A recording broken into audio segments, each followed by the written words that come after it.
ஜெய் வாசவி வாழ்க வளமுடன்.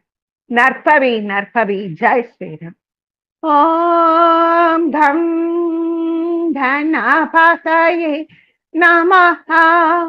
ஓம் ராம் அஹஸ்தீஸ்வராய நமஹ. குருவருள் ஆன்மீக மைய சகோதர சகோதரிகளுக்கும் 30 முக்கோடி தேவர் பெருமக்களுக்கும் சித்தர் பெருமக்களுக்கும் ததாசு தேவதைகளுக்கும் பிரபஞ்ச பேராற்றலுக்கும் ஸ்ரீ லலிதாதேவியின் பொற்பாத கமலங்களுக்கும் அடியேனின் சிரம் தாழ்ந்த வணக்கம். கிட்டத்தட்ட ஒரு 10-12 நாளா மதுரை மீனாலா கொண்டாடி தீர்த்துட்டோம். இன்னைக்கு வைகாசி 1 பிறந்துடுச்சு. விஷ்ணுபதி புண்ணிய காலம். வைகாசி 1 மாசி 1 ஒரு மொத்தம் வருஷத்துக்கு 4 நாள் சொல்லுவாங்க. அத சிறப்பா சொல்லுவாங்க. அந்த விஷ்ணுபதி புண்ணிய காலம் என்ன பண்ணும்? நாம வேண்டும் வேண்டுதல்களை பன்மடங்காக பெருக்கி தரும். ஆற்றல் களத்தை அதிகரித்து தரும். இன்னைக்கு வைகாசி 1 விஷ்ணுபதி புண்ணிய காலம், கேட்டை நட்சத்திரம், திருமாலிருஞ்சோலை ஸ்ரீ கள்ளழகர் மலைக்கு புறப்பாடு. தினம் தினம் தினம் வாட்ஸ்அப்ல தித்திக்கும் தேனா மதுரையும் கள்ளழகரையும் பார்த்து அனுபவிக்கிறோம். திருமாலிருஞ்சோலை ஸ்ரீ கள்ளழகர் புறப்பாடு. அப்புறம் இருக்கிறதுல இன்னும் ஒண்ணு இருக்கு. நாம தினமே கடவுளுக்கு நன்றி சொல்றோம். நாம இந்த தேகம் எடுத்த அப்பா அம்மாவுக்கு நன்றி சொல்றோம். நாம இப்ப இல்லாத உறவுகள் கூட நம்ம இதுக்காவது கற்றுக் கொடுத்திருந்தா அவங்களுக்கும் நன்றி சொல்றோம். அப்படி நம்ம குடும்ப உறவுகளோட பழகிட்டோம். அது இந்தியாவோட கலாச்சாரம்.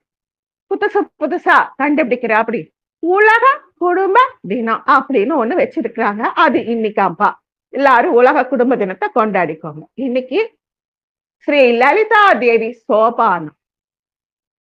அதுல நாம என்ன பார்க்க போறோம்? சித்தர்களை பார்க்க போறோங்க. யார் யார பார்க்க போறோம்? காக்கபுஜண்டர், கொங்கணவர். இந்த கொங்கணவர் யாரு? இன்னைக்கு உலகத்துல எத்தனை பெருமா கோயில் இருக்கு? 1 2 பெருமா கோயில். ஒரு சந்து திரும்பினா இப்ப சேலம்னு எடுத்துக்கிட்டீங்கன்னா இந்த சேலம் செவ்வாப்பேட்டையில மட்டுமே ஒரு சுமாரா ஒரு 20-30 பெருமா கோயில் இருக்கலாம். அதிகமா இருக்குமே தவிர கம்மியா இருக்காது. ஆனா திருப்பதி பெருமா கோயிலுக்கு மட்டும் ஏன் அலையாக வருது? 2 விஷயங்க. 12 மணிக்கு நட சாத்திட்டு 2 மணிக்கு திறந்துடுவாங்க. பெருமாளுக்கு ஓய்வே இல்லை. அவர் உழைச்சுக்கிட்டே இருக்கார். நின்று தரிசனம் பண்ணிக்கிட்டே இருக்கார். உழைப்புக்கு தகுந்த கூலி. அடுத்தது கொங்கண சித்தர் அங்க தனாகர்ஷண சக்கரத்தை வச்சிருக்கார். அதனால இன்னைக்கு உலகத்துல இப்ப நம்ம எவ்வளவோ வசதியா ஒரு டூர் மாதிரி திருப்பதி போயிட்டு வரோம். அந்த காலத்துல 7 மலை ஏறி போயிட்டு இருந்தாங்க. எதனால? 7 மலை சப்தகிரி. ஒவ்வொரு மலையும் ஒவ்வொரு தவம் இருந்து மலையா மாறி எம்பெருமான் மலையப்ப சுவாமிக்கு ஒரு பிரக்யாதி கொடுத்திருக்காங்க. இன்னைக்கும் மலையப்ப சுவாமின்னா தான் நாம வச்சுக்கணும் அவரை. ஏன்னா நம்ம அனந்தாழ்வார் தான் அந்த கோவிலை கட்டினார். நமக்கு மெட்ராஸ் வேணுமா, அதாவது சென்னை வேணுமா, திருப்பதி வேணுமான்னு கேட்டப்போ துறைமுகம் இருக்கிற சென்னை வேணும் நம்ம கேட்டதுனால திருப்பதி ஆந்திராவுக்கு போயிடுச்சு. உலகத்துல பணக்கார கடவுள் யாரு? கேரளாவில் இருக்கிற அனந்த பத்மநாப சுவாமியும் திருப்பதி ஏழுமலையான். அதனால அந்த கொங்கணவ சித்தரோட பிரக்ஞாதி பிரசித்தி அந்த சக்கரம் இருக்கு. 18 சித்தர்களை உலகத்துல இப்ப நாம பேசுறத கூட சித்தர்கள் நமக்காக ஆசை சொல்லிக்கிட்டு ஏதோ ஒரு ரூபத்துல நின்னு ரசிச்சுட்டு இருப்பாங்க. ஒழுங்கா சொல்றாளா, வளராளா, வளராம சொல்றாளா, ஒழுங்கா சொல்றாளா பாப்பாங்க. ஆனா சித்தர்களோட ஆசை இல்லாம நமக்கு சித்தர் வகுப்பு எடுக்கவே வாய்ப்பு வராதுங்க. அதுலயும் சித்தர்கள்ல லட்சக்கணக்கான சித்தர்கள். இன்னைக்கு நாம பூஜை அறையில மேல வச்சிருக்கிறது 108 சித்தர்கள். இப்பவும் 18 சித்தர்களை நாம ஒரு தரம் பார்த்தோம். திருமூலர், ராமதேவர், கும்பமுனி அதாவது அகஸ்தியர், இடைக்காடர். இவரை பத்தி ஒரு வகுப்பு எடுத்திருக்கோம். இன்னொரு நாள் நேரம் இருந்தா இவரை பத்தி இன்னொரு வகுப்பு எடுக்கணும்.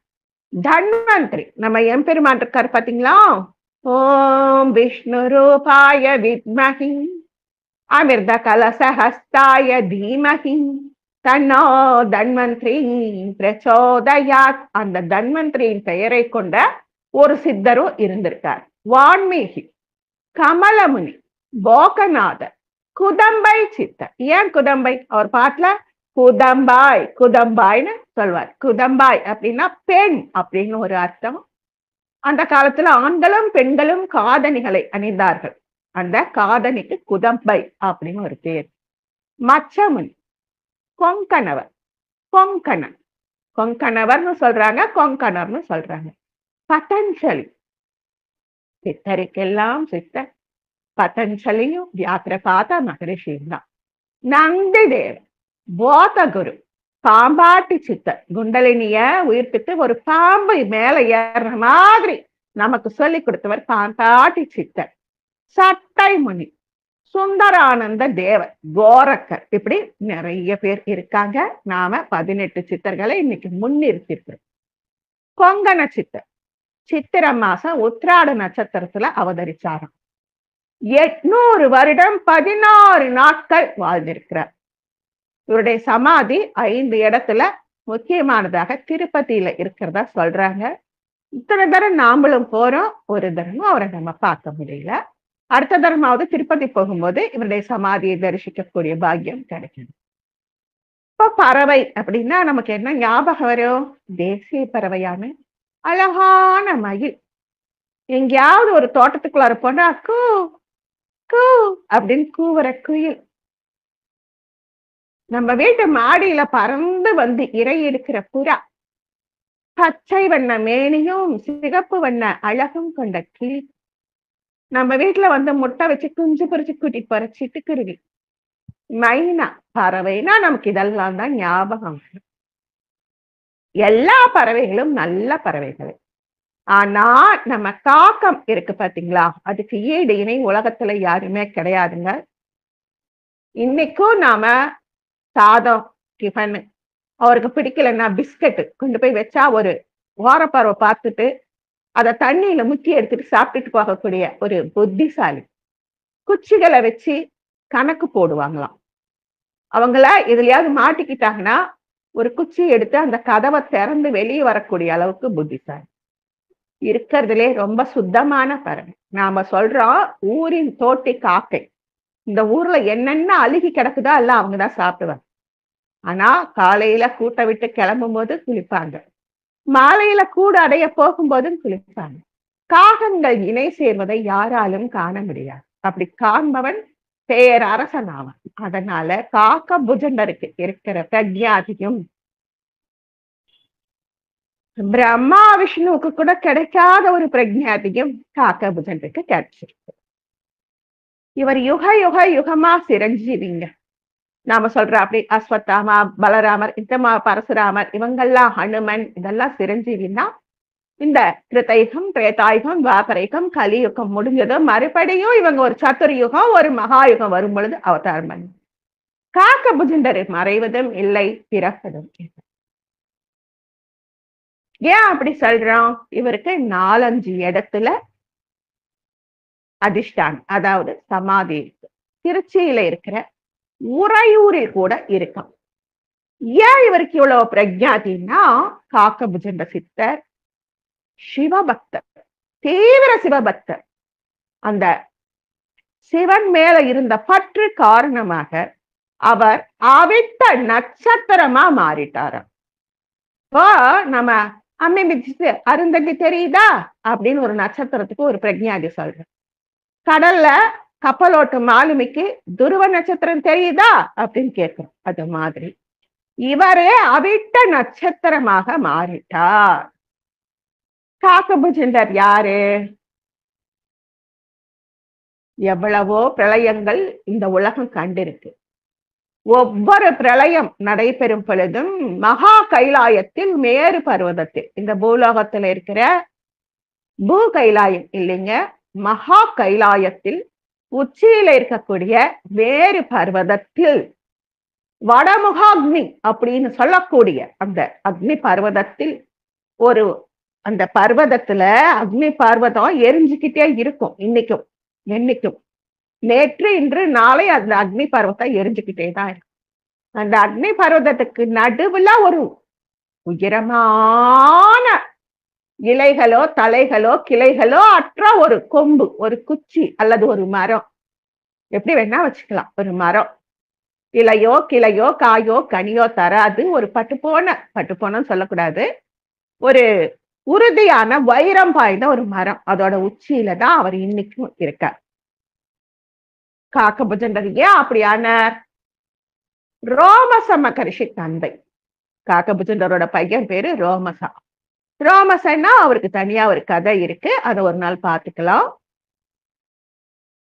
இந்த உலகத்துல கிருத்தயுகம், திரேதாயுகம், துவாபரயுகம், கலியுகம் 4 யுகம் முடிஞ்சாதான் ரோமச மகரிஷி உடம்புல இருந்து ஒரு ரோமம், ஒரு முடி உதிரும். அதனால அவர் ரோமச மகரிஷி. அவர் இன்னைக்கும் கைலாயத்துல பிரளயம் வந்தாலும் அசையாம உட்கார்ந்துட்டு இருக்கார். அதுக்கப்புறம் அங்கே உட்கார்ந்துட்டு இருக்கிறது அவருடைய அப்பாவான காக்கபுஜண்டர். ஏன் அப்படி ஆச்சு? மாயூரத்தை, அதாவது இன்னைக்கு மயிலாடுதுறை அப்படின்னு சொல்லக்கூடிய இடத்துலதான் ஆதியில காக்கபுஜண்டர் பிறந்திருக்கார். மயூரநாதனின் அருளால் சாகா வரம் பெற்று காக்கமாக பல ஆண்டுகள் வாழ அருள் பெற்றதால் காக்கபுஜண்டர் என்ற பெயர் பெற்றார். காக்கபுஜண்டர் எவ்வளவோ நூல்கள் எழுதியிருக்கார். இவர் காக்கை வடிவில் இருந்துகிட்டே நிறைய பாடல்களை பாடியிருக்கார் நமக்காக. எப்படி இந்த காக்கபுஜண்டர் அவதாரம்? கொஞ்சம் விசித்திரமா இருந்தது எனக்கு முதல் தரம் படிக்கும் பொழுது. ஒரு 3 வருஷத்துக்கு முன்னாடி நம்ம வகுப்பு எடுக்கும் பொழுது ஒரு வகுப்பு எடுத்திருக்கோம். நம்முடைய சிவ சக்தி எங்க இருக்காங்க? கைலாய பர்வதத்துல பிரம்மாண்டமான அஷ்டமா சித்திகளுடன் இணைந்த ஒரு பேரண்டம் இருக்கு. அந்த ஒரு காலத்துல இப்ப நம்ம எப்படி பூலோகத்துல நீர்வாழ் உயிரினங்கள், நிலவாழ் உயிரினங்கள், மனிதர்கள், பறவைகள், விலங்குகள், எல்லா விலங்குகள்லாம் இருக்குல்ல, அப்படி இருக்குதுல்ல, அது மாதிரி கைலாயத்தில் மேரு பர்வதத்தில் சிவ சக்தியின் பேரண்டத்தில் அஷ்டமா சித்திகள் கூடிய சபையில யானை, ஆடு, ஒட்டகம், கரடி இது மாதிரி முகங்களை கொண்ட சிவ சக்தியின் ஊர்திகள், பார்வதியோட வாகனங்கள், சிவ கணங்களோடு சேர்ந்து சுராபானம் உண்டது. சிவனோட கணங்கள் சிவகணங்கள், வைகுண்டத்துல வாழ்பவங்கள் நித்திய சூரியன். நம்ம பார்வதியோட ஊர்திகள் சிவ சக்தியின் அஷ்டமா சக்திகள். இந்த ஊர்திகள் சிவகணங்களோடு சேர்ந்து சுராபானம் உண்ட களிப்போடு ஆடிக்கிட்டு இருந்தது. ஒவ்வொரு நாம சொல்றோம்ல, அஷ்டமா சக்திகள், பிராமி, வைஷ்ணவின்னு சப்த மாதர்கள் எல்லாரும் இருக்காங்க. அதுல பிரம்ம சக்தியின் வாகனங்கள் பெண் அன்னப்பறவைகள். பிரம்மாவோட வாகனம் என்ன? அன்னப்பறவை. சரஸ்வதியோட வாகனம் என்ன? மயில். அந்த பிரம்ம சக்தியின் வாகனங்கள் பெண் அன்னங்கள். அவங்களும் அந்த சுராபானத்தை உண்டுட்டாங்க, அந்த அன்னப்பறவைகளும். அப்ப என்ன ஆகுது? சண்ட பண்டா அப்படின்னு ஒரு வாயச பறவை இருந்ததாம். இப்ப இன்னைக்கு நாம யாழிங்கிறத சிற்பத்துலதான் பாக்குறோம். புருஷாமிருகம், நவகுஞ்சரம் அப்படின்னு நிறைய பார்க்கும்போது சிரிச்சுக்கிறோம், இப்படி எல்லாம் கூட இருந்ததான். அது மாதிரி சண்ட வாயச பறவைன்னு ஒண்ணு இருந்ததாம் அந்த காலத்துல சக்தி கைலாசத்துல. அந்த அன்ன பட்சிகள் மது உண்ட போதையுடன் சண்ட வாயச பறவையை கூடி கருவுற்றன. அன்னபக்ஷியானது அன்னத்தோட தான் கூடணும். சண்ட வாயச பறவையோடு கருவுற்றன. தப்பு பண்ணிடுச்சு, தன்னிலை மறந்துடுச்சு. அதனால பிரம்மசக்தி பிராமிக்கு சொல்லிட்டாங்க, இனிமே நீங்க என்னை சுமக்கும் தகுதிகளை இழந்தீர்கள். நீங்க உங்க இஷ்டத்துக்கு ஆடிட்டீங்க, உங்க இஷ்டத்துக்கு நீங்க போலாம். எல்லா அன்னப்பறவைகளும் வருத்தப்பட்டு தவம் பண்ணுது. இந்த சண்டவாயச பறவைகளோடு கூடிய அன்னப்பட்சிகள் கர்ப்பம் முதிர்ந்து முட்டை போட்டது. முட்டையிலிருந்து 21 குஞ்சுகள் வெளியே. அப்படி வெளியில வந்த பறவை குஞ்சுகள் அவங்க அம்மாக்களோட சேர்ந்து பிராமியை வேண்டி தவம் பண்ணிச்சு. பிராமி சிறப்பா தவம் பண்ணீங்கன்னு சொல்லிட்டு கற்பக விருட்சத்துல இணைந்து வாழுங்கள்னு சொல்லிட்டாங்க. அதுல என்ன ஆயிடுச்சுன்னா,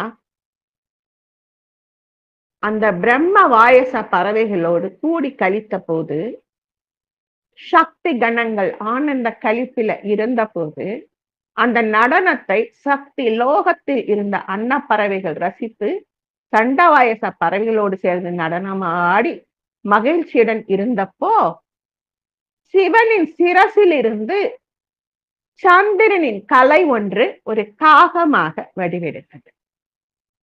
அந்த காகமானது அந்த அன்னப்பறவைகளோட அதுவும் இணைஞ்சிடுச்சு.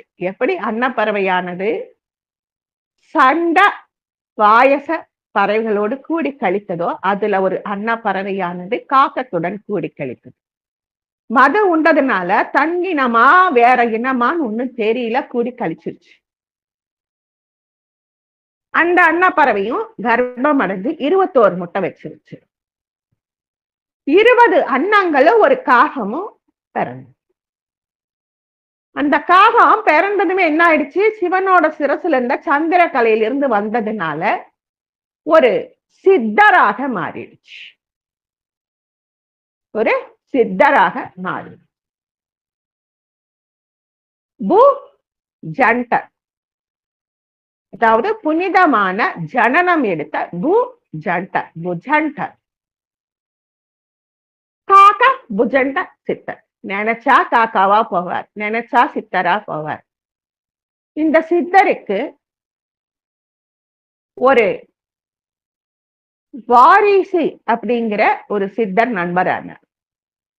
அந்த வாரிசி அப்படிங்கிற முனிவர் அங்கேயும் இங்கேயும் போயிட்டு வரும் பொழுது, ஒரு கணவனை இழந்த பெண் ஒருத்தி வாரிசி மகரிஷி மேல் காமுற்றார். முனிவர் அவளை சபிச்சிட்டார். கணவனை இழந்து நீ உயிரோட வாழ்றதே பெருசு, இதுல உனக்கு இப்படி ஒரு ஆசையா அப்படின்னு சொல்ல, அவங்க வயிற்றுல ஒரு கல்யாணம் இல்ல, குழந்தை வருது. எப்படி கணவனும் இல்ல, உன் வயிற்றுல ஒரு குழந்தை பிறக்கும்னு சொல்லிடுறார். ஏன் அப்படி சொல்றார்? காக்க புஜண்டர் பிறக்க காரணம். ஏன் காக்க புஜண்டர் மனுஷரா பிறக்கிறாரு? அதுக்கும் இருக்கு. உஜ்ஜயினில் இருக்கிற மகாகாலர் கோவிலுக்கு தினமும் கைலாசத்துல காக்க புஜண்டரா உருமாறின சித்தர் போயிட்டு வருவார். ஓம் நம சிவாய மந்திரத்தை எத்தனை கோடி தரம் சொன்னாருன்னு அவருக்கே தெரியாது. அவருக்கு பொறுத்த வரைக்கும் சிவன் மட்டும்தான் தெய்வம். மகாவிஷ்ணுவை ஒரு பொருட்டாவே மதிக்க மாட்டார். ஏன்னா அவர் சிவனோட தலையில் இருந்த சந்திர கலையில் இருந்து பிறந்ததுனால கர்வம். இவர் எத்தனையோ தரம் சொல்றாரு சிவபெருமான், நானும் மகாவிஷ்ணுவும் ஒண்ணுதான், நீ பிரிச்சு பார்க்காத அப்படின்னு சொல்றார். திருமாலின் வாகனமான கருடனை கூப்பிட்டு, கருடா நீ இத காக்க புஜண்டருக்கு எடுத்து சொல்லு அப்படின்னு சொல்றார். கருடன் வந்து சொல்லும் பொழுது, காக்க புஜண்டருக்கு, நான் சிவனோட தலையிலிருந்து பிறந்தேன், நீ உங்க அம்மா வினதாவடுக முட்டையிலிருந்து தானே பிறந்த, கஷ்ய பிரஜாபதி மகந்தான நீ அப்படி அப்படின்னு கொஞ்சம் சொல்ல. திருமாலோட பக்தர்களையும் மதிக்கிறது இல்ல, திருமாலையும் மதிக்கிறது இல்ல. ஒரு சித்தர் அப்படின்னு இருந்தா ஒரு தூண்டு கருவியா ஒரு ரிஷி அவங்களுக்கு குருவா இருப்பார். அந்த குருவுக்கு சிவன் மகாவிஷ்ணு 2 பேரும் சமம். அதனால காக்க புஜண்டரை கூப்பிட்டு கண்டிக்கிறேன், 2 தெய்வம் சமம்பா, சொன்னா கேளு, எல்லா கோயிலுக்கும் போயிட்டு வரணும், எல்லா கோயிலையும் சித்தர்களோட அதிர்வலைகள் இருக்கும், சொன்னா கேளுன்னு சொல்றார். காக்க புஜண்டர் தன்னுடைய குருவின் பேச்சை மதிப்பதில்லை. தான் பெரிய சிவபக்தன், சிவனோட தலையிலிருந்து வந்தவன் அப்படின்னு ஒரு மமதை. மகாகாலர் உஜ்ஜயினி மாகாலர் கோவில்ல உட்கார்ந்து சிவனை தியானம் பண்ணிட்டு இருக்காராம் காக்க புஜண்டர். அப்படின்னு அவருக்கு ஒரு நினைப்பு, ஒரு தியானத்துல நாம உட்கார்ந்தா நம்மளை சுத்தி என்ன நடக்குது அப்படின்னு தெரிஞ்சுக்கக்கூடிய மானுட சக்திகள் தான் நாமெல்லாம். ஆனா சித்தர்கள் தியானத்துல உட்கார்ந்தா அவங்களை சுத்தி புத்து மண்ணு கட்டுனா கூட அவங்களுக்கு தெரியாது. அப்படி காக்க புஜண்டர் தியானத்துல இருக்கிற அப்படி ஒரு நடிப்பு. குரு பின்னாடி வர்றார். குரு வந்தா ஒரு சிஷ்யன் எந்திரிச்சு நமஸ்காரம் பண்ணணும். ஆனா இந்த குரு நம்மள பெருமாளை கும்பிட சொன்னாரே, சிவனை விட பெருமாள் என்ன உயர்வா அப்படின்னு அலட்சியம் ஓரக்கண்ல பார்க்கிறேன். சிவபெருமான், நான் உனக்கு எத்தனையோ தரம் சொல்லிட்டேன், கருடன் மூலமாகவும் சொல்லி பார்த்துட்டேன், நான் வேற மகாவிஷ்ணு வேற இல்லைன்னு. நீ என்ன கும்பலனாலும் பரவாயில்ல, மகாவிஷ்ணுவ கும்பலனாலும் பரவாயில்ல, குருவை கும்பல் இல்ல இல்ல வார பார்வை வேற பாக்குற பறவை மாதிரி. அதனால இத்தனை நாள் என்ன மந்திரங்களை ஜெபித்தாயோ அதன் பலனை இழந்து விட்டாய். நீ ஒரு பெண்ணின் வயிற்றிலே பிறப்பாய், 10,000 பிறவிகளுக்கு குறையாமல் பிறப்பாய், நரக வேதனை அனுபவித்தாய். அதனாலதான் அந்த கணவனை இழந்த பெண்ணின் வயிற்றுல பிறக்கிற. இந்த குரலை கேட்டதும் புஜன்ருக்கு அறிவுல தெளிவு வந்துருச்சு, நடுங்குற. குருவே என்ன மன்னிச்சிடுங்க. குரு அப்படின்னா என்ன? ரு. கு அப்படின்னா அறியாமை, ரு அப்படின்னா அறியாமை அகற்றுதல். குருவே எனக்கு இப்ப ஞானம் வந்துருச்சு, தெளிவு வந்துருச்சு, சாப விமோசனம் கொடுங்க, சிவபெருமான் கிட்ட கேளுங்க. சிவபெருமான பார்த்து குரு சொல்றாரு, அவன் குழந்தை, என் குழந்தை என்னதானே அவமானப்படுத்துச்சு, நான் அதை பெருசாவே எடுத்துக்கல, சாப விமோசனம் கொடுக்குறேன். சிவன் சொல்றாரு, உன்னுடைய குருவால நீ பிழைச்ச, 10,000 பிறவி வேணா 1000 பிறவி எடுத்துக்கோ. 1000 பிறவிகளை எடுத்தாலும் எந்த பிறவியிலுமே அந்த பிறவிக்குரிய துன்பங்கள் எதுவும் உனக்கு அணுகாது. வாக்கு கொடுத்தது போல உலகமே அழிஞ்சாலும் காக்க புஜன் அழிய மாட்டான். கருடாழ்வாருக்கு ரொம்ப ஆச்சரியம், இது எப்படி? இப்போ கருடன்கிறது ஒவ்வொரு யுக முடிவுலையும் கஷ்ய பிரஜாபதிக்கும் வினதாவுக்கும் முட்டையிலிருந்து அருணன் பிறக்கணும், அருணனோட தம்பி கருடன் பிறக்கணும், மகாவிஷ்ணு கிட்ட வாக்கணும். ஆனா இந்த காக்க புஜண்டர் மட்டும் பிறக்கிறது இல்லை. இந்த ஒரு தரம் பிறந்ததோட சரி, அப்படியே கைலாசத்துல வடமுகாக்னி பர்வதத்துல குச்சி மேல நிக்கணும். இது இவருக்கு சிவபெருமான் கொடுத்த சாபம். நீ 1000 பிறவி எடுப்ப, ஆனா மறுபடியும் சாக மாட்ட. 1000 பிறவி முடிஞ்சதும் நீ சாக மாட்ட. கைலாச பர்வதத்துல மேரு சிகரத்துல வடமுகாக்னி பர்வதம் எரிஞ்சிட்டு இருக்கும் போது அந்த புனிதமான மரத்து மேல நீ உக்காந்து வேடிக்கை பார்க்கணும். வேண்டாம் சிவனே, வேண்டாம் சிவனே, வேண்டாம். இல்ல வேணும், நீ சாட்சி பூத்தம். இப்போ ஒரு சின்ன ஒரு துன்பம் ஒரு டிவிலையோ சினிமாவிலயோ ஒண்ணு வந்தா கூட நம்ம அப்படியே கண் கலங்கிடுவோம், மனசு அப்படியே பதறும். நீ என்ன பண்ற? இந்த உலகம் திரேதாயுகான், துவாபரயுகான், கலியுகான் ஒவ்வொன்னா பிறவி எடுத்து எடுத்து ஜனங்கள் உங்களுடைய கர்மாக்களை குறைக்க மறுபடியும் ஜனன மரண சக்கரத்துல சிக்கிறாங்க பத்தியா? அத நீ சாட்சி பூதமா வேடிக்கை பார்த்தா. அந்த ஜீவன் நரகத்துல உழன்று கதறது பத்தியா? அதை நீ உன் செவியார கேட்கணும். மகா பிரளயம் வந்தப்புறம் உலகமே பிரம்மா விஷ்ணு 14 உலக அண்டங்கள் அத்தனையும் சிவலிங்க ரூபத்தில் அடங்கி நானும் ஒரு மோனத்துல மூழ்கிடுவேன். பூமியிலையும் அண்டாண்ட பிரம்மாண்ட 14 உலகங்களையும் பிரளயங்கள் முடிந்து பூமியும் மற்ற அண்டங்களும் புனருத்தாரணம் பெறுவதையும் நீ கண்டு பாய்ப்பா. எப்படி அழியுதுங்கிறதை நீதான் பார்ப்ப, எப்படி புனருத்தாரணம் ஆகுதுங்கிறதை நீ பார்க்கணும். வேண்டாம் சிவனே, நான் பண்ணின தப்புக்கு இவ்வளவு பெரிய கொடுமை வேண்டாம், தயவு பண்ணி மன்னிச்சிடுங்க. குருவே மன்னிச்சுட்டாரு, நீங்க மன்னிக்க மாட்டேங்கிறீங்க. நீ யார வேணா அவமானப்படுத்திருக்கலாம், குருவா அவமானப்படுத்திட்டே இல்லையா? உனக்கு இந்த தண்டனை உண்டு. இன்னி வரைக்கும் காக்க புஜண்ட சித்தர் அப்படித்தான் இருக்கார். அவங்க குரு சொல்றாரு, பாவம் அவனுக்கும் மனசுன்னு ஒண்ணு இருக்கும், இவ்வளவு பெரிய தண்டனை வேண்டாம், ஏதாவது ஒரு சலுகை கொடு. அப்ப சொல்றார் சிவபெருமான், காக்க புஜண்டர் பூமியில காகங்களின் வடிவிலே உலவுவார். ஒவ்வொரு மானிடனும் திதி தர்ப்பணம் கொடுக்கும் பொழுது பித்ரு கர்மா செய்வான் பாத்தீங்களா? நாம செய்யற பூஜையை விட, நாம போற கோயிலை விட ஒருத்தருக்கு அன்னம் பாலிம்பு செய்யறோம் பாத்தீங்களா, அது சக்தி. அதுக்கு வசதி ஒண்ணுமே கிடையாது. எங்க வீட்டுல எங்க காக்க புஜண்டர் நல்லா பேசுவார், நல்லா சண்டை பிடிப்பார், எல்லாம் பண்ணுவார். ரொம்ப குறும்புக்கார குழந்தை. இன்னைக்கும் அவருக்கு இட்லி தோசை அழுத்து போயிடுச்சுன்னா பூரி சப்பாத்தி பிஸ்கட் வைக்கணும், உலர் திராட்சை வைக்கணும், தண்ணி சின்ன தொட்டி இருக்கு அதுல அழகா கழுவிட்டு தண்ணி மாத்தி வைக்கணும். எல்லாம் செய்வார், எல்லா குறும்பும் பண்ணுவார், மிரட்டுவார். அந்த கபுஜண்டருக்கு நாம வைக்கிற பாருங்க ஒரு சின்ன பிஸ்கட் துண்டு, ஒரு 10 உலர் திராட்சை, அப்பளம் பொரிச்சா ஒரு அப்பளம், அது அத்தனையுமே அவர் சாப்பிட்டாலும் அது யாருக்கு போகுதா? நம்முடைய முன்னோர்களுக்கு போகுதாங்க. அவர் கொண்டு போய் பித்ருலோகத்தில் உள்ள நம்முடைய பித்ருக்களுக்கு அதை அந்த உணவை கொடுக்கிறார். இப்ப ஒரு ஜீவன் மறிச்சிட்டா ஒவ்வொரு மாசமும் மாச பிண்டம் நினைப்பாங்க. நமக்கு தான் அது ஒரு மாசம், அவங்களுக்கு அது ஒரு பொழுது.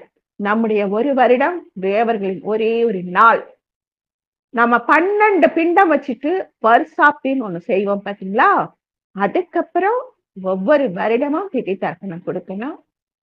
தினம் தினம் அவங்களுக்கு நாம சாதம் வைக்கணும், ஏதாவது வைக்கணும், அவருக்கு பிடிச்சதை நம்ம வைக்கணும். அப்படி வைக்கக்கூடிய அந்த பண்டங்களை அவங்க தான் பித்ருலோகத்துக்கு கொண்டு போய் கொடுக்குறாங்க. ஒரு கோவிலை கட்டி கும்பாபிஷேகம் பண்ணி 6 கால பூஜை செஞ்சு அதுல கிடைக்கிற பலனை விட காக்கபுஜண்டா நீ பித்ருக்களுக்கு கொண்டு செலுத்தும் இந்த தர்ம கடன் உன்னை வாழ வைக்கும். நீ உச்சியில உக்காந்துட்டு இருந்தாலும் அழிவையும் புனருத்தாரணத்தையும் பார்த்தாலும் உன் மனம் எல்லாத்தையும் பக்குவமா எடுத்துக்கும். உன் மனம் எல்லாத்தையும் பக்குவமா எடுத்துக்கும். சந்தோஷத்துல இருக்கிற ஜீவனை பார்த்து நீ சந்தோஷப்படவும் மாட்டேன், துன்பத்தில் உழலும் ஜீவனை பார்த்து வருத்தப்படவும் மாட்டேன். இது உனக்கு வரம் அப்படின்னு சொல்லியிருக்கார். இன்னி வரைக்கும் காக்கபுஜண்டர் கைலாச பர்வதத்துல மேரு சிகரத்துல வடமுகாக்னி பர்வதத்துல அந்த உச்சி கொம்புல உக்காந்து நாம பேசுறது, பாக்குறது, படிக்கிறது, சாப்பிடுறது எல்லாத்தையும் வேடிக்கை பார்த்துட்டு இருக்காரு. அவருக்கு என்ன உலகத்தில் இருக்கிற யார் என்ன பேசுறதுன்னு கேட்கறதுக்கு அவருக்கு என்ன 100 செவிகளா இருக்கு, லட்சம் செவிகளா இருக்கு, கண்களா இருக்கு, இதெல்லாம் நம்ம சொல்லலாம். அத்தனையும் கிரகிக்கும் ஒரு சின்ன செல்போனுக்குள்ள எவ்வளவு இருக்கு. அது மாதிரி காக்கபுஜண்டரை நம்ம தினம் நினைக்கணும், தினமும் அவரை கும்பிடணும். அவரை மாதிரி ஒரு சிறந்த பறவை இல்லை அப்படிங்கிறத ஒத்துக்கணும். இப்படி ஒத்துக்கிறதுனால என்ன ஆகுது? சனி பகவானின் வாட்டம். சனி பகவான் யாரு? நீதி தேவன். சனி கொடுத்தால் தடுப்பார் யார்? யாரும் தடுக்க முடியாது. சனீஸ்வரனுக்கு சந்தோஷம் வந்தா புறாவை பறக்க விடுவார். நம்ம வாழ்க்கையில ஒரு புறா மாதிரி அப்படியே மெதுவா தென்றல் மாதிரி வருமா வாழ்க்கை. கோபம் வந்தா சனி பகவான் காக்கபுஜண்டரை அனுப்பி வைப்பார். ஏன் காக்கபுஜண்டரை அனுப்பி வைக்கிறாருன்னா அவருக்கு சந்தோஷப்படும் ஜீவனை பார்த்து சந்தோஷப்படவும் தெரியாது, துக்கப்படுற ஜீவனை பார்த்து துக்கப்படவும் தெரியாது.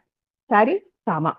அதனால சனி பகவான் கண்ணை கட்டி கொண்டு இருப்பதால் சனி பகவான் தன்னுடைய வாகனமான காக்கபுஜண்டர் மூலமாக நமக்கு செய்திகளை சொல்வார். நாம பெரியவங்க சொல்லுவாங்க, வாசல்ல காக்கா கத்துது, யாரோ வரம்பரை வரப்பறாங்க, காக்கா அவன் தலையில கொத்திருச்சு, அவனை சனீஸ்வரன் புடிச்சிட்டான் சொல்லுவாங்க. அப்பெல்லாம் அது பழிச்சுது. எனக்கே தெரியும், சின்ன வயசுல நாங்க பார்க்கும் பொழுது சனீஸ்வரன் யார் தலை மேலையாவது கொத்திட்டு போயிடுச்சுன்னா அவங்க வீட்டுக்கு போய் தலைக்கு குளிப்பாங்க. நிஜமாலுமே அவங்களுக்கு சனி தசை ஆரம்பிச்சிருக்கும். இப்படி எல்லாம் கூட அந்த காலத்துல இறைநிலை நமக்கு உணர்த்தி இருக்கு. இப்ப காலம் போக போக இறையையோ இறை நிலையையோ யாரும் மதிக்கிறது இல்லை, சகுனங்களும் சொல்றது. இந்த காக்கபுஜண்டர் எப்படி 999 பிறவிகளை எடுத்துட்டு 1000வது பிறவியை எடுத்து முடிச்சதுக்கு அப்புறம் தானே கைலாசத்துல இருக்கிற மேரு பர்வதத்துக்கு போறாரு. அந்த கடைசி பிறவியை எப்படி முடிக்கிறாரு? பெருமாள் மேல தீவிர வெறுப்பும் சிவன் மேல தீவிர பக்தியும் இருந்ததுனால 1000வது பிறவிய காசியில் வாழும் ஒரு அந்தனர் வீட்டுல பிறந்தவர் பூரண ராம பக்தரா வலம் வர. காக்கபுஜண்டர் வடிவம் எடுத்து ஹனுமன் எப்படி ராமன் மேல தீவிர காதல், தீவிர பற்று, தீவிர சாநித்தியம், அப்படியே அவங்க பாதத்துல சரணாகதி அது மாதிரி அடைஞ்சாரோ, அப்படி ராமனை காண, நேரிலே காண பல உலகமும் தேடுறாரு. அவர் போன உலகங்கள் அத்தனையிலும் ராமநாமத்தின் மூலமாக, எப்படி அவர் மூலமாக அல்ல, ராம நாமத்தின் மூலமாக பல அற்புதங்களை மக்களுக்கு கொடுத்தார். 7-14 அண்டங்கள் சொல்றோமே, எல்லா இடத்துலயும் ராமனை நேர்ல பார்க்க போறாரா. அவருடைய ராமநாம மகிமையால் அதை செவி மடுத்தவர்கள் அற்புதங்களை சந்தித்தார்கள். சதுரகிரி மலைக்கு போறார். போகரின் சீடர்கள் அவங்களை சந்திக்கிறாங்க. அந்த சீடர்கள் காக்கபுஜண்டரின் ஞானத்தையும் அவர் பாடின வெண்பாக்களையும் கேட்டு காக்கபுஜண்டரை தன்னுடைய குருவாய் ஏற்றுக்கிட்டாங்க. அந்த காலத்துல எல்லாம் யார்கிட்ட என்ன கத்துக்கிறோமோ அவங்க குரு. இப்ப நமக்கு கணக்கு பாடம் கத்து தரவங்க ஒரு வாத்தியார், தமிழ் பாடம் கத்து தரவர் ஒரு வாத்தியார், அப்படி ஒரு சப்ஜெக்ட்னு சொல்றோம் இல்ல, அப்படி சிஷ்யர்கள் யார் என்ன கத்து கொடுத்தாலும் அவங்களை ஒரு குருவாக ஏற்றுக்கிட்டாங்க. போகரின் சீடர்கள் இவருக்கும் சீடராங்க. சூரசேனன் அப்படிங்கிற ஒரு சீடன் காட்டுல பழம் பறிச்சிட்டு இருக்கான். பறிச்சிட்டு இருந்தவனுக்கு கொஞ்சம் பசிச்சிருக்கு. பசிச்சுக்குதும் என்ன பண்ணிட்டான், பசி மயக்கம் சூரசேனனுக்கு. எல்லாருக்கும் கொடுக்கறதுக்கு பழம் பறிச்ச சூரசேனன் பசியின் காரணமாக தன் கையில் இருந்த கனியில ஒரு கனியை சாப்பிட்டுட்டான். அது என்ன ஆயிடுச்சு, இப்ப மரத்துல சில ஜீவராசிகள் வாழும். ஒரு சின்ன சிலந்தின்னு நாம நினைப்போம், அந்த சிலந்திக்கும் விஷம் இருக்கும். பாம்புக்கு மட்டும்தான் பல்லுல விஷம் இல்ல, சில பூச்சிகளுக்கும் இருக்கும். அப்படி ஒரு விஷ பழத்தை அந்த சூரசேனன் சாப்பிட்டுட்டான். அவன் என்ன ஆயிட்டான், மரத்து மேல இருந்து விழுந்துட்டா. எல்லாரும் குய்யொம்மையன்னு கதறிட்டு ஓடுறாங்க. அதை பார்த்த காக்கபுஜண்டர் பயப்படாதீங்க, இவனை காப்பாத்திடலாம், உயிர் இருக்குன்னு சொல்லிட்டு நாகதாளி அப்படிங்கிற மூலிகையை எடுத்துட்டு வர சொல்றார். சிஷ்யர்களுக்கு ஒரு பாடமாகவும் ஆச்சு, எப்படி அந்த மூலிகையை உபயோகம் பண்ணணும் அப்படின்னு சொல்லி கொடுத்தாச்சு.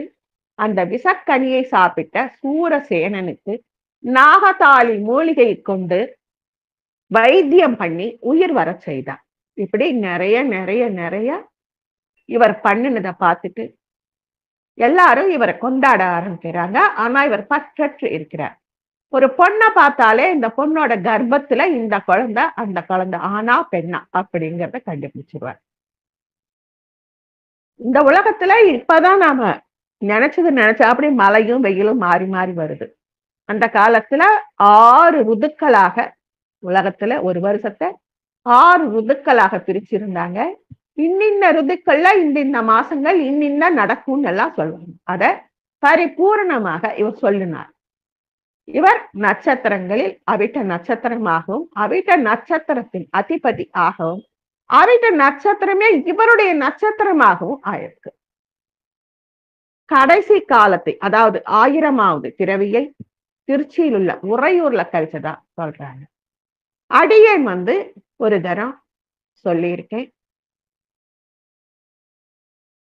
நாம பைரவாஷ்டமின்னு ஒண்ணு கொண்டாடுவோம். அன்னைக்கு நிறைய பைரவர் கோயில்களுக்கு போகும். அப்படி ஒரு பைரவாஷ்டமி, இந்த வருஷம் பைரவாஷ்டமி ரொம்ப சிறப்பு. பிரச்சங்கிரா, பைரவி, இது மாதிரி நிறைய பார்த்தா புண்ணியம் அப்படின்னு சொன்ன பொழுது தென் பொன் பரப்பி அப்படிங்கிற ஒரு ஊருக்கு போகக்கூடிய பாக்கியம் எங்க ஃபேமிலிக்கு கிடைச்சதுங்க. தென் பொன் பரப்பி அப்படின்னா அந்த மணல் பொன் நிறத்துல அந்த காலத்துல இருந்ததாம். அது நம்ம தெற்கு நாட்டுல இருந்ததுனால தென் பொன் பரப்பின்னு சொன்னாங்க. அந்த தென் பொன் பரப்பில நாங்க காக்கபுஜண்ட சித்தர் கட்டின அந்த கோவிலை பார்த்தோம். 16 பட்டைகள் கொண்ட லிங்கம். அந்த லிங்கம் சூரியகாந்த சக்திகள் அல்லது சந்திரகாந்த சக்திகள். நம்ம எப்படி கொடைக்கானல்ல பூம்பாறை முருகன் குழந்தை வேலப்பன் எப்படி ஒரு நவபாசான கட்டோ, பழனியில இருக்கிற போகர் கட்டுன தண்டாயுதபாணி சிலை எப்படி ஒரு நவபாசான கட்டோ, அது மாதிரி இது ஒரு சிறப்பான பெரிய லிங்கங்க, பெரிய ஆவுடை.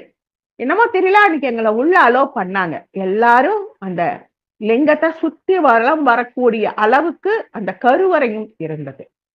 நாங்க அத ரொம்ப அழகா தரிசனம் பண்ணோம். அவருக்கான வேஷ்டி, துண்டு இதெல்லாம் தனியா நெய்வாங்களாம். ஏன்னா அவ்வளவு பெரிய ஆவுடை, அவ்வளவு பெரிய லிங்கம். நம்ம தஞ்சை பெரிய கோவில் இருக்கிற லிங்கம் பெருசு, ஆவுடை பெருசுன்னு சொல்றோம். இவரு அதுக்கு கொஞ்சம் கொஞ்சம்தான் வித்தியாசமா தெரிகிறாரு. ரொம்ப பெரிய ஆவுடை, ரொம்ப பெரிய சிவலிங்கம். சந்திரகாந்த கல்லோ சூரியகாந்த கல்லோ ஏதோ ஒண்ணு, ஒரு காந்தக்கல் அது. 16 பட்டை கொண்ட அந்த சிவலிங்கம் இன்னைக்குதான் செதுக்குன மாதிரி இருக்குதுங்க. அதுதான் எங்களுக்கு ஆச்சரியம். இன்னைக்குதான் அது செதுக்குன மாதிரி அப்படி ஒரு பளபளப்பு. அந்த காக்கபுஜண்ட சித்தர் கட்டின அந்த கோவில் கர்ப்ப கிரகம் கற்றளி முன்னாடி ஒரு பால நந்தி, சின்ன சின்ன கொம்பு அவருக்கு, அழகான பால நந்தி, சின்ன சின்ன கொம்பு. அந்த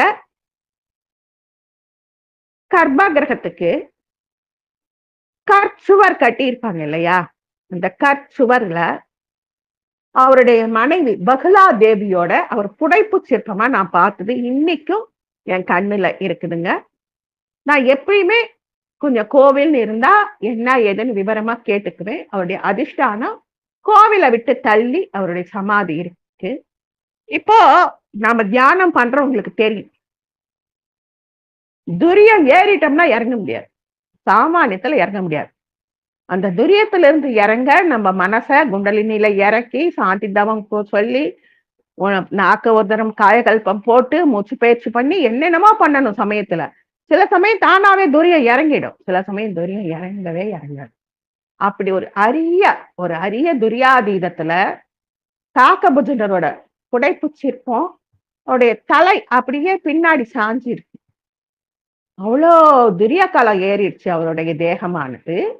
தலை அப்படியே பின்னாடி சாஞ்சி இருக்கு. பக்கத்துல பகலாதேவி. இவங்க 2 பேருமே புடைப்பு சிற்பமாத்தான் இருந்தாங்க. இந்த தென்பொன் பரப்பிங்கிறது எங்க இருக்கு? கள்ளக்குறிச்சி மாவட்டம் தென்பொன் பரப்பில இருக்கு. இந்த சிவாலயத்தின் மூலவர் பெயர் ஸ்வர்ணபுரீஸ்வரர், அம்பிகை உமையார். 1300 ஆண்டுகள் பழமையானது. இப்போ நம்ம கணக்குப்படி இந்த கோவில் 1300 ஆண்டுகள் சொல்றோம். கால கணக்குப்படி இது யுக யுகமா இருக்கு அப்படின்னு அங்க இருந்தவங்க சொன்னாங்க. இந்த தலத்துல 16 ஆண்டுகள் 18 சித்தர்கள் கடும் தவம் இருந்தாங்க. 18 சித்தர்கள் 17 சித்தர்கள் 16 ஆண்டுகள் கண்ணே திறக்காம தவம் இருந்திருக்காங்க. அதன் பயனாக 16 முகங்கள் கொண்ட சோடச லிங்கம் அங்க காக்கபுஜண்டர் அருளால் உருவாச்சு. அந்த தென்பொன் பரப்பியை ஆண்ட வான கோவராயன் எனும் மன்னன் இந்த கோயிலுக்கு நிதி உதவி கொடுத்து அதை சிறப்பா செஞ்சு கொடுத்திருக்கார். நல்ல கற்றளி. நாங்க போனப்பதான் கும்பாபிஷேகம் நடக்க போகுது. ஆவணி பௌர்ணமி, பங்குனி உத்திரம், வளர்பிரதை பிரதோஷம், தேய்பிரை பிரதோஷம், சிவராத்திரி எல்லாம் இன்னி வரைக்கும் நடக்குது. இந்த ஆலயத்தின் மூலவரான ஸ்வர்ணபுரீஸ்வரர் 16 பட்டைகள் கொண்ட சோடச லிங்கமாக தெரிகிறார். பங்குனி உத்தரத்துக்கு அன்னைக்கு காலையில பால நந்தி, குட்டி நந்தி, ரொம்ப அழகு. அந்த பால நந்தியின் 2 கொம்புகளிடையே சூரிய ஒளியானது சிவலிங்கத்தின் மீது படுமாறு அந்த கட்டுமான கலை இருக்கு. இந்த லிங்கத்தின் தன்மையானது நவ பாசானத்துக்கு நிகரான சூரியகாந்த தன்மை கொண்டது. நான் சந்திரகாந்தமோ சூரியகாந்தமோ நினைச்சேன், இப்ப இங்க கரெக்டா வந்துருச்சு. சூரியகாந்த தன்மை கொண்டது. இந்த லிங்கத்தின் உயரம் 5 அடி 5 அங்குலம். இவ்வளவு சிறப்பு வாழ்ந்த இந்த காக்கபுஜண்ட சித்தரை நாம இன்னைக்கு சிந்திச்சிருக்கோம். கொஞ்சம் நேரம் இருக்கிறதுனால கொங்கணவரை இன்னும் கொஞ்சம் பார்த்துடலாம். இந்த கொங்கண சித்தர் எங்க பிறந்தாராம்? கேரள மாநிலம் கொங்கன் பிரதேசத்தில் புளிஞர்குடியில் கொங்கண சித்தர் பிறந்தார் அப்படின்னு அகத்தியர் 12,000 போகர் 7,000 சொல்றாங்க. கொங்கணவரின் குரு போகர். கொங்கணர் சிறந்த முருகன் மற்றும் அம்பிகை பக்தர். முருகனை நாம எப்படி வழிபடணும் அப்படிங்கிற மந்திரங்களை போகர் கொங்கணருக்கு சொல்லி கொங்கணர் நமக்காக உபதேசம் பண்ணியிருக்கார். முருகப்பெருமான் பழனி எம்பதியில் ஆண்டி கோலத்துல நின்று தரிசனம் தரும் பொழுது சில விளையாட்டுக்களை பண்ணியிருக்காரு. ஆலவாய் மலை அப்படிங்கிற ஒரு மலையில முருகப்பெருமான் போய் சித்தர்கள் சேர்த்து வைத்த பொன் மலையை தூக்கிட்டு வந்து வைகை பொன்மலை அப்படிங்கிற இடத்துல வச்சுட்டாங்க. சித்தர்களை நம்ம முருகப்பெருமான் சிவபெருமான் மாதிரி அப்பப்ப கொஞ்சம் சோதிப்பாரு.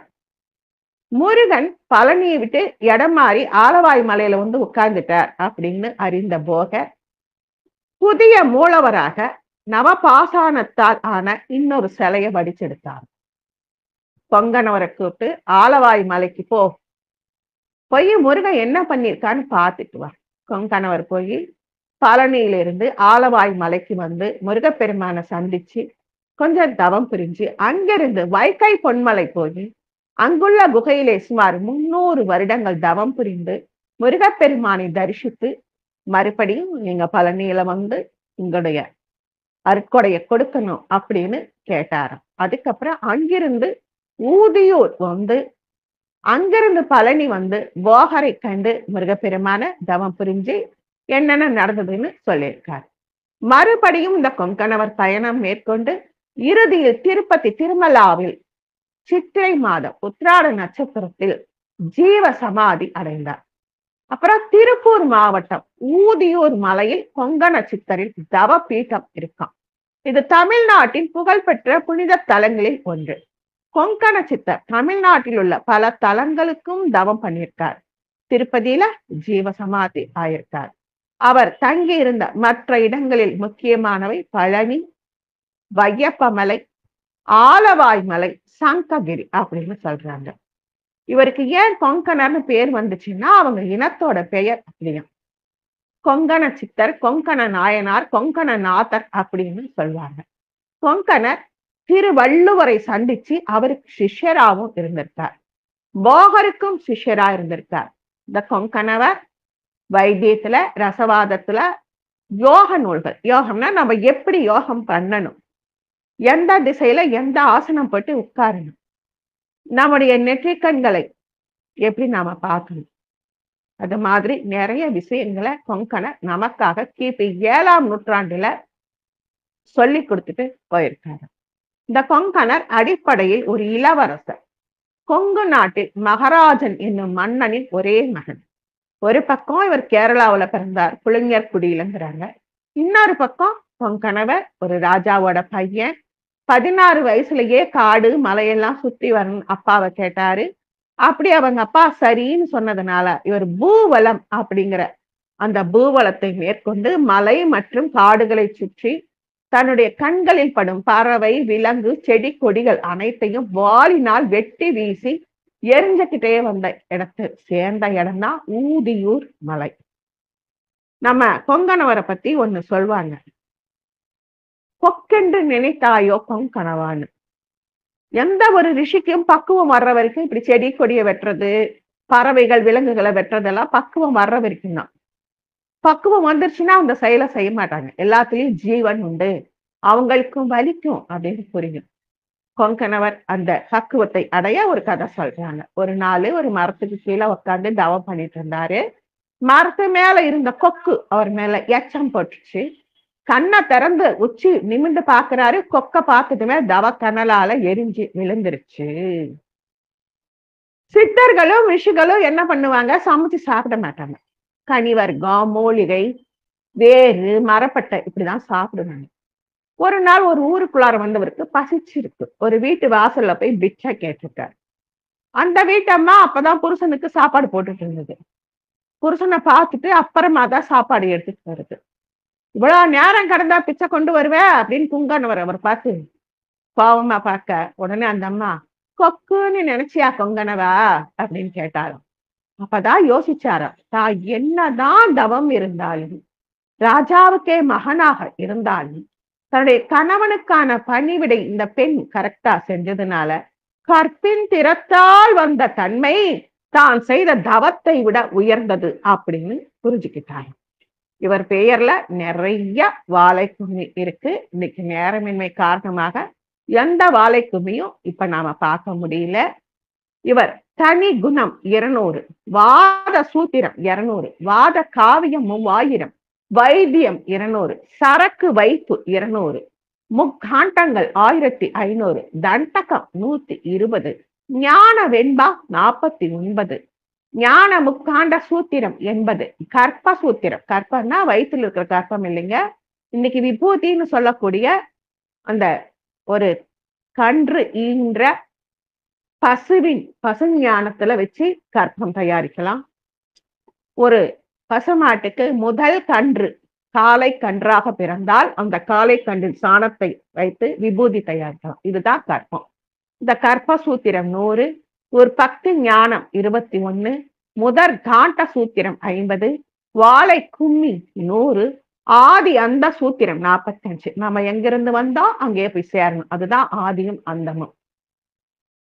நடு காண்ட சூத்திரம் 50, முப்பு சூத்திரம் 40. முப்பு அப்படின்னா இப்ப நம்ம செடி கொடிகளை இப்ப நம்ம என்னவோ பேருக்கு வளர்த்துட்டு இருக்கோம். அந்த காலத்துல மூலிகை செடிகளை இந்த நேரத்துல இந்த நட்சத்திரம் வரும் பொழுது இந்த ஜாமத்துல காப்பு கட்டி அதுக்கு சாப விமோச்சனம் பண்ணி பத்தி அதுக்குன்னு ஒரு நிஜமான சாம்பிராணி பகையை காட்டி அதுக்கப்புறம் தான் அந்த மூலிகையா பறிச்சு அதுல இருக்கிற உப்பை எடுத்துட்டு அதுக்கப்புறம் தான் அந்த மூலிகையா பயன்படுத்துவாங்க.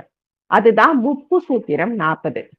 ஞான சைத்தன்யம் 109, கடைக்காண்ட சூத்திரம் 50, கொங்கணர் கற்ப உற்பத்தி, கொங்கணர் நடுக்காண்ட சூத்திரம் 50, கொங்கண சூத்திரம் 15, கொங்கண சூத்திரம் 50, கொங்கணர் 2 மற்றும் 3 காண்டம், கொங்கணர் ஆதி சூத்திரம், கொங்கணர் பிரம்மானந்தம், கொங்கணர் ஞான நூல், கொங்கணர் ஞானம், கொங்கணர் கடை காண்டம்.